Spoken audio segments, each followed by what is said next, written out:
Welcome to Vintage Hollywood Archive.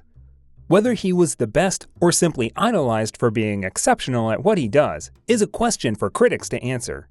For many, he was well endowed with blue eyes, admirable personality, and related secret weapon of seduction, as one who came, saw, and conquered. That, for now, is what fans think of Frank Sinatra. What else do you know about the multimillionaire entertainment icon who was notable for his seductive prowess and profound success in the entertainment industry of his time? What made Frank Sinatra's mob connections unique? Make sure to watch the video until the end, and if you are new here, don't forget to join our wonderful community by subscribing to the Vintage Hollywood Archive channel. Frank Sinatra, a tale with an interesting secret. Frank Sinatra, the highly famous singer and actor, remained an interesting musical icon in the history of the American entertainment industry, with an amazing number of hit songs and albums that saw his rise to stardom. He was also notable for several scintillating appearances in dozens of films. After winning the Supporting Actor Oscar for his performance in the movie From Here to Eternity, he had crafted a widely accepted collection of epic tunes like the famous Strangers in the Night, New York, New York, My Way, and several others that have stood the test of time. He is still regarded as one of the best-selling music artists of all time, with an estimated sale of about 150 million records worldwide. At the peak of Sinatra's highly fruitful career, he was everyone's favorite, especially the ladies, who more often fell for his seductive charms, with his blue eyes that many have described as his seduction secret. It was believed that while some men envied him, others wanted to be like him, just as every woman wanted to have him. The massive fans around him were expectedly preoccupied so much with adoration that they naturally turned a blind eye to another side of him that are not obvious to the public. But the agency saddled with the responsibility of knowing the other side of people. The FBI was not interested in admiring his epoch blue eyes, but had kept a folder about his secret association with some highly connected mobs. The report made public by the FBI immediately after his death revealed a historical exposition of tracked 40 years of Sinatra's massive career exploits, including his engagements, words, and acquaintances. The thousands of pages report is more than a sumptuous account of a man who lived a life that saw him almost getting anything he wanted out of life. Sinatra, who became famous around the 1940s, got the attention of the FBI when it was alleged that he parted with a sum of $40,000 so that his doctor would declare him physically weak for World War II military service. The FBI did exonerate him of any misconduct after discovering that his exemption as a result of a punctured eardrum and emotional issues was legitimate. But was it really his ill health or something else? Although many still think otherwise about the outcome of the FBI's investigation, as it subsequently threw some dents in his image in a latter part of his career in the late 1940s. A school of thought believes that he may have been denied the military service simply because of his obvious connection with the mafia. It may interest you to know that his earliest links to the mob came from his relatives, as his uncle Bob Garavante was a known member of the Genovese crime family. Even when the mob did not quite contribute to his success in the early parts of his entertainment career, Sinatra is reported to have reunited with other notable mafia members later and made acquaintances with such a lifestyle that saw him gambling with money, women, and other dark nightclubs and casino activities. Interestingly also, Sinatra was reported to have said he hated his connections with the mob. He had noted that they are just around him because they want to do things for him, but that he preferred if they were away from him. But this statement sharply contrasted with him regularly seen taking pictures with members of the mafia. At some point in his hobnobbing with the mobs, he was arrested and charged for flirting with a married woman. He had objected and was quoted to have said, "I guess I would have been spending my time with cardinals and monsignors, but that doesn't make me a cardinal or a monsignor." At some point, he referred to the negative sentiment about his connections with the mob as an anti-Italian sentiment, claiming that he only mingled with mobsters because they are owners of the venues he performed. Francis Albert Sinatra was born on the 12th day of December, 1915, in Hoboken, New Jersey, to an Italian immigrant. He was, fortunately, the only child of Natalina Garaventa and Antonio Martino, his parents. He was also reported to have been born with the aid of forceps that resulted in a puncture of his eardrum, a condition that played a part in the later part in his life. Although raised in a Catholic family, growing up was not that rosy, as he had a number of health issues like the operation on his mastoid bone and cystic acne at different times. Sinatra's mother, also known as Dolly, was said to have influenced his personality with her overbearing command, although others like Barbara, Sinatra's fourth wife, would refer to her as being abusive to him when he was a child. Interestingly, Dolly was influential in Hoboken within the local Democratic Party, served as a midwife, and operated an unlawful abortion service. Sinatra's unschooled father achieved a bantamweight boxing category and later retired after 24 years of service at the Hoboken Fire Department. As early as 15 years old, Sinatra began performing at family get-togethers, arranging a band for his school, Hoboken High School, where he left without progressing, having been expelled for what was described as general rowdiness. He knew that Dolly was not happy, so he wanted to make his mother happy again as he enrolled in Drake Business School. That also hit the rock after 11 months. Not even a job as a delivery boy at the Jersey Observer newspaper could pull him off from his vision. All those were early signs that showed that he was not ready for such a conventional lifestyle. But when he started performing in local Hoboken social clubs for free, and sometimes just for a meal, the stage was set for a powerful exploit. His first marriage to a childhood lover, Nancy Barbado, in 1939 produced 3 children before it untied in the late 1940s. He also married twice an actress, Ava Gardner, and to Mia Farrow, respectively, before marrying his 4th wife in 1976 to Barbara Blakely Marx. Barbara, who happened to be the divorced wife of comedian Zeppo Marx, remained with him until his death does them part. After working with the likes of Harry James and Tommy Dorsey against all odds, Sinatra went solo as an artist, a move that marked the fruitful beginning. Work at the Columbia Record and idolized by the Bobby Soxers, he put out The Voice of Frank, his pioneer album. Although his acting career stagnated sometime in the 1950s, he went to Las Vegas and became famous as a residency performer.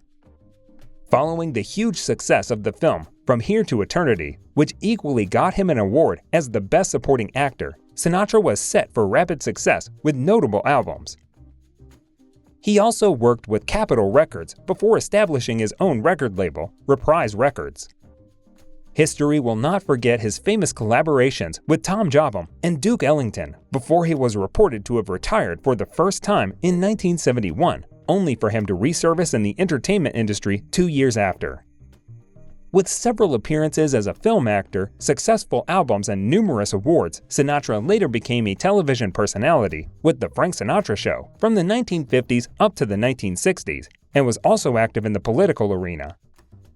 This wonderful journey as a successful talent was also shrouded in mob activities that were not open to the public, but were generally believed by a section of critics to have played a role in his rise to fame.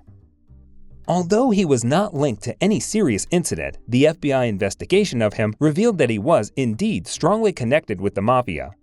This was also speculated by some critics to be one of the reasons why he was not accredited to serve in the World War II Legion. Sinatra's ties with the mob, as put out in the FBI file, did not just expose his relationship with major figures in the era's organized crime, like those of famous mob boss Sam Giancana, were said to be his close friends.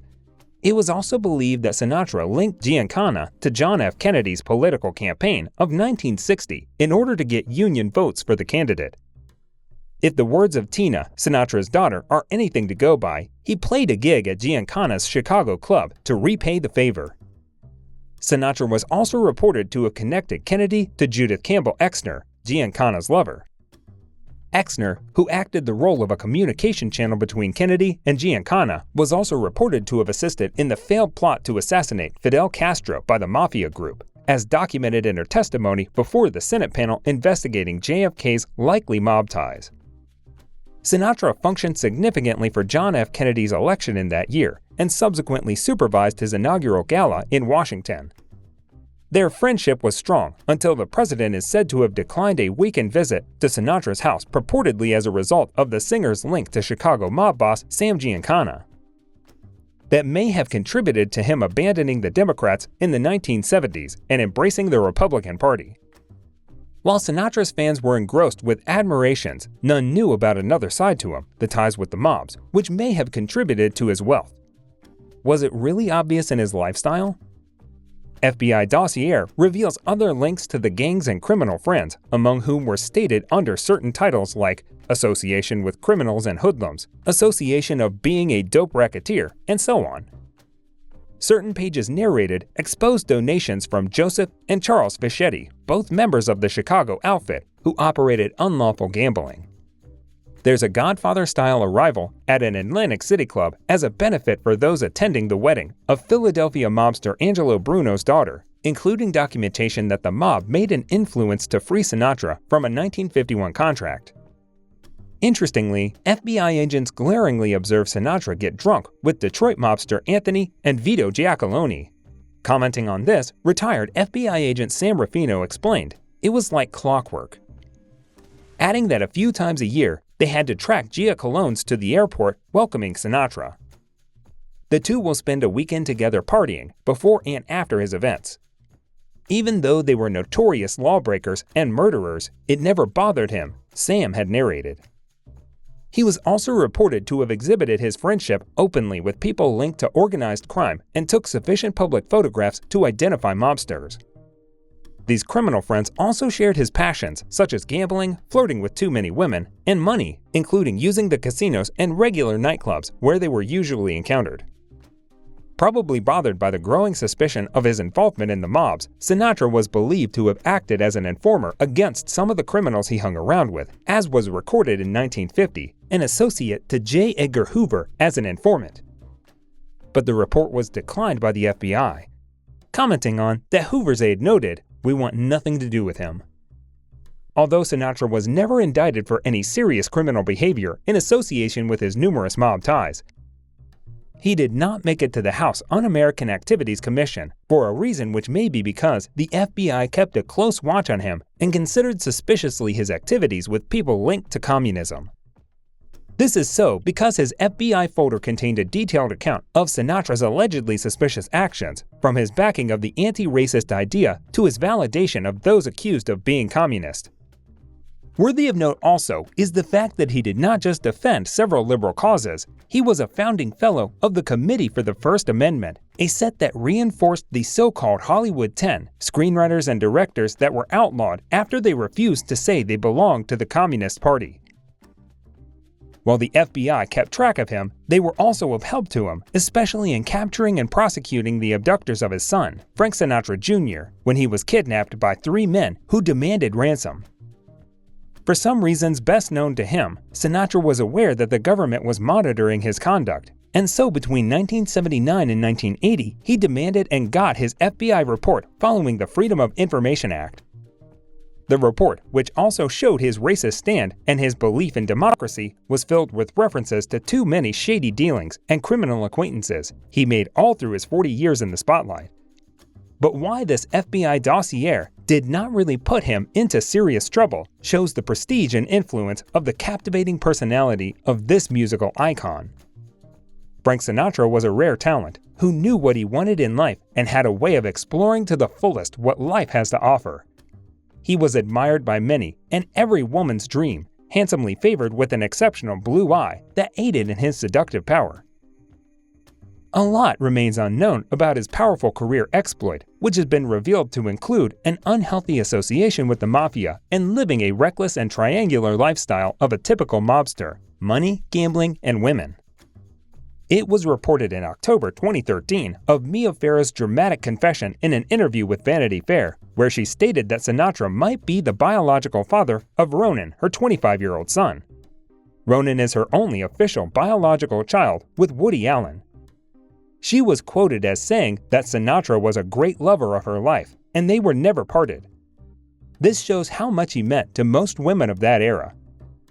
In 1987, Kitty Kelly wrote an illegal biography of Sinatra, condemning the singer for depending on mob ties to grow his career, although the report failed to weaken Sinatra's extensive popularity. Sinatra did his last concert in 1995 at the Palm Desert Marriott Ballroom, California. and on the 14th of May, 1998, he was reported to have died of a heart attack at Los Angeles' Cedars-Sinai Medical Center at the age of 82, and drew the curtain for his final showbiz that lasted for more than 50 years.